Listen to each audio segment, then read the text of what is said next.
Sorry, मी तुला disturb केलं का? काही हरकत नाही, बोल. मी घरी गेले होते आईंना बघायला आणि तुला भेटायला.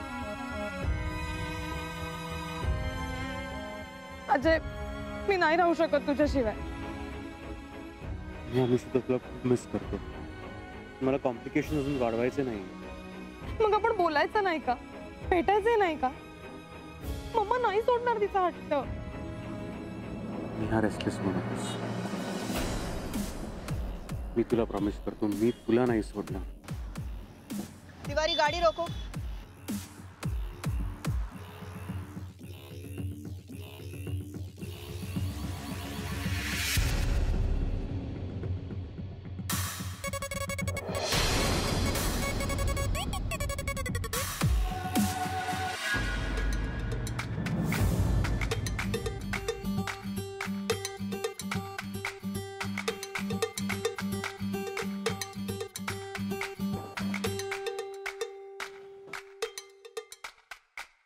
पटवर्धन. मीरा, अगं कुठे होतीस तू? आम्ही तुला किती फोन ट्राय करत होतो. गायत्री वहिनी फोन ट्राय करत होता पण तुझा फोनच लागत नव्हता. तू तू बस ना, ये.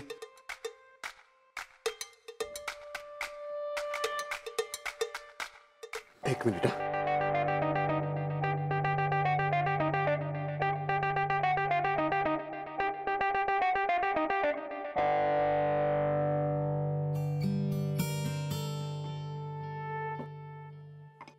मीरा, धनंजयचं काय झालं तुला कळलं का?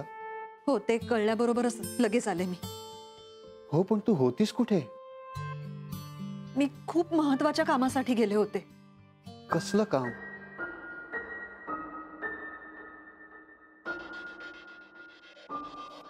हे बघ, हा फोटो बघ. हा फोटो? हे धनंजयचं पाचगणीचं घर आहे. धनंजय आणि राणी बरेचदा इथे जायचे. धनंजय जाण्यापूर्वीही ते इथे गेले होते, तेव्हा त्यांच्याबरोबर शरदही होता.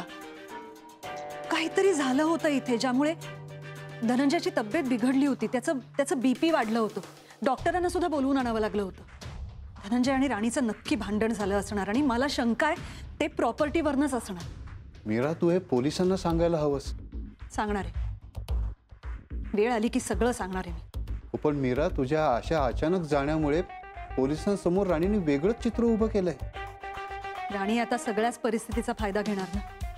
तिने फायदा घेतलाय मीरा. गायत्रीचे भाऊ नोकरी सोडून गेले, त्यांच्यावर आरोप केलाय. इनफॅक्ट माझं आणि धनंजयचं भांडण झालं होतं त्याचाही तिने इश्यू केलाय. मीरा, मी खरंच सांगतो, मी काहीही केलेलं नाहीये. हो, माझा तुमच्यावर पूर्ण विश्वास आहे पटवर्धन. मला माहिती आहे तुमचे आणि धनंजयचे वाद व्हायचे, पण त्याला कारण बिझनेसचा विचार हेच असणार. त्यामागे कुठे काही इगो इश्यू किंवा सूडाची भावना असं काही नसणार. सो डोंट वरी. पटवर्धन, एक ना एक दिवस खरं काय ते आपल्या समोर येणार आहे. हे जे जाळं राणी इतरांसाठी विणतेय ना, यात ती स्वतः अडकणार आहे.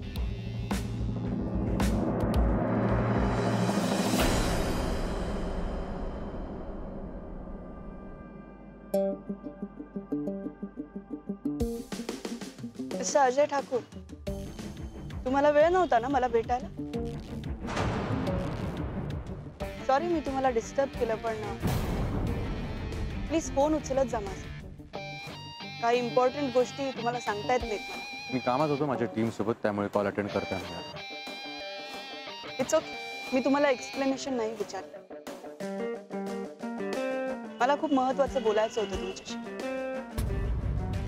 तावडे साहेबांनी तुमचं खूप कौतुक केलं होतं माझ्याकडे. पोलीस खात्यातही तुमचं नाव आहे की तुमच्या टेबलवर एकही केस पेंडिंग राहत नाही. मग याच केसच्या बाबतीत असं का होतं? आमचा तपास सुरू आहे. मला ही ठरलेली उत्तरं देऊ नका मिस्टर अजय ठाकूर, प्लीज. कदाचित तुमच्या तपासाची दिशा चुकते. सॉरी, मला तुमच्या कामात काही अडथळा आणायचा नाहीये किंवा तुम्हाला काही सजेशन द्यायचं नाहीये. पण गेले कित्येक दिवस माझा नवरा मिसिंग होता. आता तर त्याची डेड बॉडी समोर आली. पण या सगळ्या मागे कोण गुन्हेगार आहे हे तुम्हाला कळलंय का? तो विकी तुम्हाला धनंजय बद्दल काहीतरी सांगणार होता, पण त्याआधीच त्याचा अपघात झाला. या अपघातामागे कोण आहे हे तरी कळलंय का? नाही. प्लीज तुम्ही या सगळ्याचा पुन्हा एकदा विचार करा. यामागे कोणी परक नसणार ना. धनंजयच्या आजूबाजूच कोणीतरी असणार आहे, पण तरीही अजून तो पकडला जात नाहीये. गायत्रीचे दोन्ही भाऊ कुठे आहेत हे शोधून काढलं. त्यांनी अचानक नोकरी सोडून जाण्याच्या मागे काहीतरी रिझन असेल. ती मीरा, धनंजयची डेड बॉडी सापडल्यापासून तीही गायब. तो जेव्हा नाहीसा झाला होता तेव्हा हीच मीरा माझ्या बाबतीत कंप्लेंट करायला आली होती ना. आता कुठे गेली ती? काहीच माहित नाही. तुम्ही पटवर्धनांची चौकशी केली? धनंजय आणि पटवर्धन मध्ये झालेल्या भांडणाविषयी पण मी तुम्हाला सांगितलं होतं. हे बघा मिसेस सरदेसाई, त्या भांडणाबद्दल आमच्याकडे ह्या आधी काही पुरावा नव्हता. आमच्याकडे काही बिलं ताब्यात होती आणि त्यावरून आम्हाला कळलं की धनंजय सरदेसाई त्या दिवशी ते हॉटेलमध्ये गेले होते आणि त्यांच्यासोबत मिस्टर पटवर्धनही होते. हॉटेलच्या मॅनेजरकडे आम्ही चौकशी केली तर आम्हाला कळलं की त्यांचं भांडण झालं होतं आणि तिथल्या CCTV फुटेजवरून ते प्रूव्ह झालं. पण मग त्यावर काहीच ऍक्शन घेतली गेली नाहीये मिस्टर अजय ठाकूर. धनंजय आणि पटवर्धन यांच्यामध्ये त्या स्कीमवरनं वाद सुरूच होते. कदाचित यामागे पटवर्धन सुद्धा असतील. हे बघा, मला माहिती आहे ते धनंजयचे खूप चांगले मित्र आहे, पण एखाद्या माणसाची नियत बदलली ना की काय होईल काही सांगता येत नाही. विकी गेला, धनंजय गेला, उद्या माझं बरं वाईट काही झालं तर? त्या सगळ्यांनी मिळून मला संपवण्याचा प्रयत्न केला तर? मिसेस सरदेसाई, असं काहीही होणार नाही. हे सगळे संशयित आहेत, पण त्यांच्या विरोधात काही कारवाई करण्यासाठी आपल्याला पुरावा लागणार. गायत्रीच्या भावांना शोधा, पुरावे मिळतील. मिस्टर अजय ठाकूर, प्लीज आता जरा विचार करा आणि धनंजयच्या खुन्याला शोधून काढा. सॉरी, मी तुमच्या पर्सनल वेळेत तुमचा वेळ घेतला.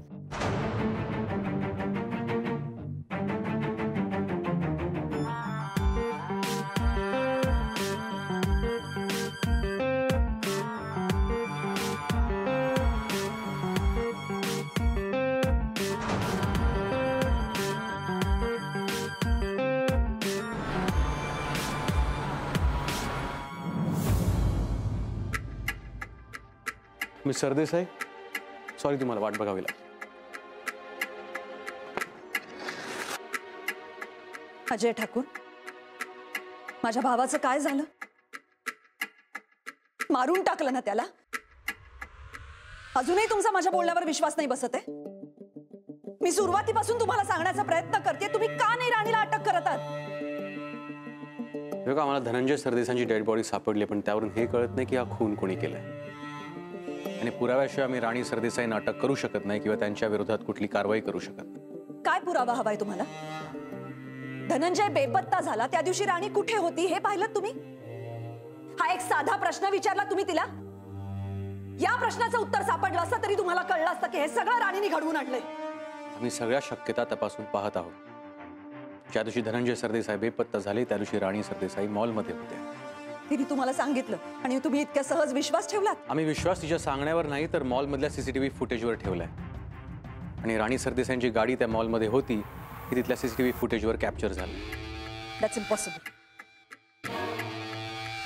तुम्हाला अजूनही असंच वाटतंय की राणीने यातलं काहीही केलेलं नाहीये? मला एवढंच म्हणायचं की पुराव्याशिवाय आम्ही कुणावरही कारवाई करू शकत नाही.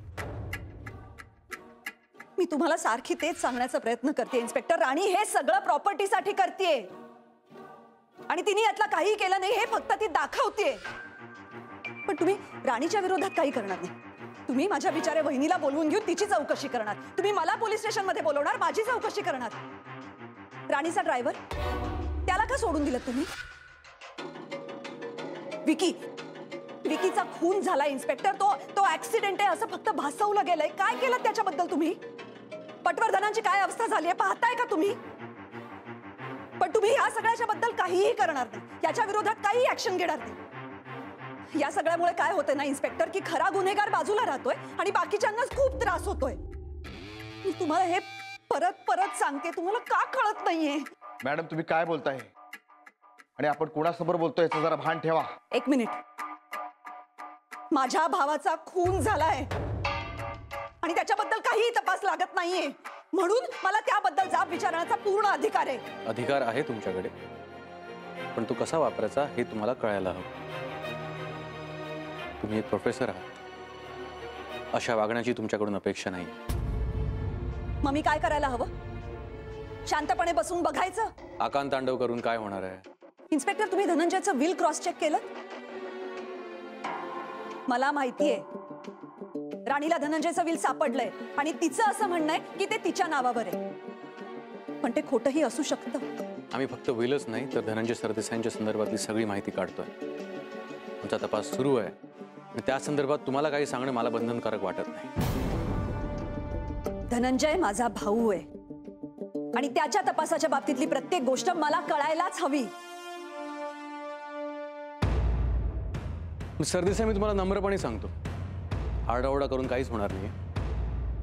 आम्ही इथे लोकांची मदत करायलाच आहोत, त्यांचे प्रॉब्लेम सॉल्व्ह करायला आहोत आणि पब्लिकने आम्हाला इंटर्न कोऑपरेट करावं हीच आमची अपेक्षा आहे. मी तुम्हाला एवढंच सांगेन, गुन्ह्याचा तपास करणं ही माझी, माझ्या टीमची आणि आमच्या पोलीस खात्याची कमिटमेंट आहे, जी आम्ही आजवर पाळली आणि ही केस सुद्धा मी लवकरच सॉल्व्ह करू.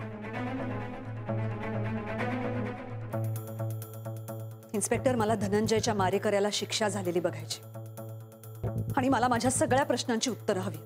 त्याआधी मला माझ्या प्रश्नांची उत्तरं हवी आहेत. 2 दिवस तुम्ही कुठे होतात? मीरा सरदेसाई, 2 दिवस तुम्ही कुठे होतात? तुमच्या भावाची डेड बॉडी सापडली तरी सुद्धा तुम्ही नाही आलात.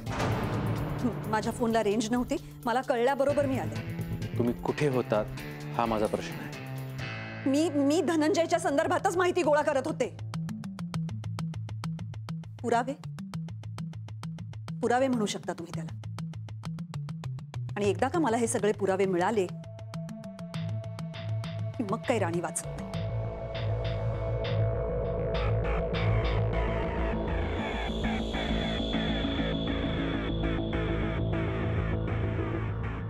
सर ही किती बोलते बाई. हा, वाचा वाचा वाचा वाचा. सर काहीच अंदाज येत नाही, खरं बोलते का खोटं बोलत्या. ही कसली आणते पुरावा? नेमाणे, आपण आपल्या पद्धतीने काम करूया. आज ही लोक बोलतायत, केस सॉल्व्ह झाल्यावर शांत होतील.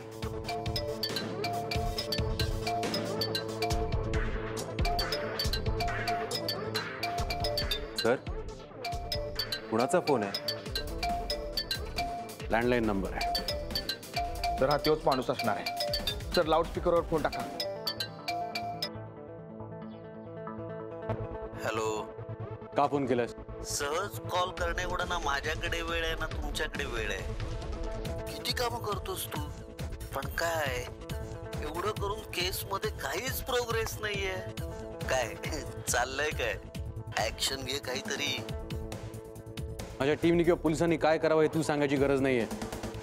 लवकरच शोधून आत टाकेन. रागवू नको, सेलिब्रेशन कर, सेलिब्रेट कर. आज आणखी कोणीतरी जाईल असं वाटतंय मला.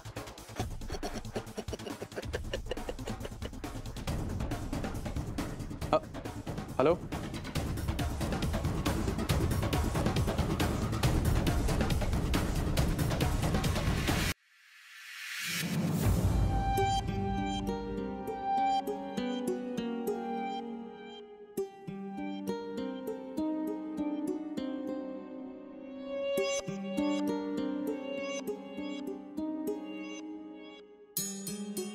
हाँ, बोला मिस्टर पटवर्धन. हॅलो, अजय ठाकूर. मला तुम्हाला काहीतरी सांगायचं आहे. बोला. इन्स्पेक्टर, मला सतत असं वाटतंय की माझ्या घराच्या अवतीभोवती कोणीतरी आहे. कोणीतरी घरात यायचा प्रयत्न करत आहे. काय? हो इन्स्पेक्टर. इन्स्पेक्टर, मला खूप भीती वाटते हो. म्हणजे धनंजयची जी अवस्था झाली तशीच माझी अवस्था होणार. मिस्टर पटवर्धन, तुमच्या घरी सध्या कोण कोण आहे? मी एकटाच आहे. मिस्टर पटवर्धन, काळजी करू नका, मला काही नाही होणार आहे. आणि सगळ्यात आधी घराच्या दार खिडक्या बंद करून घ्या. मी येतोय तिथे. हो, ठीक आहे. पण प्लीज इन्स्पेक्टर, लवकर या.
Mister Patwardhan,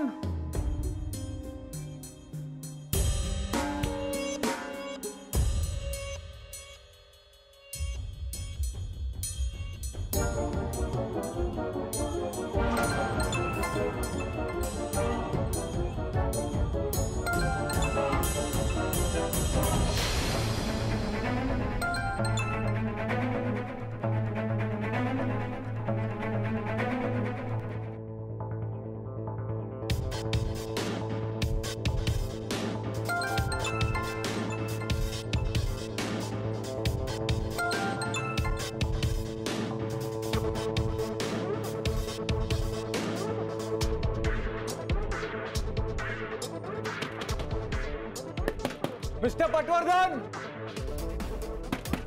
mister Patwardhan, mister Patwardhan, Patwardhan.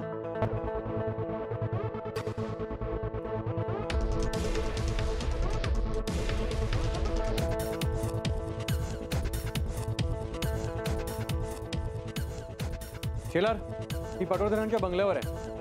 आपल्या टीम सोबत लगेच इथे निघून ये. मला इथे काहीतरी सस्पिशियस वाटतंय.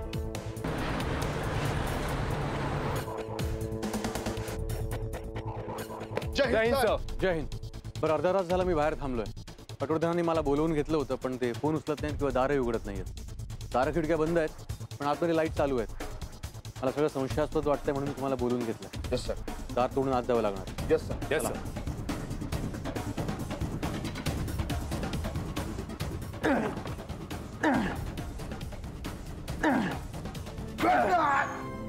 Patwardhan. Mister Patwardhan. Patwardhan. My God. Mister Patwardhan. Mister Patwardhan. Mister Patwardhan. Mister Patwardhan.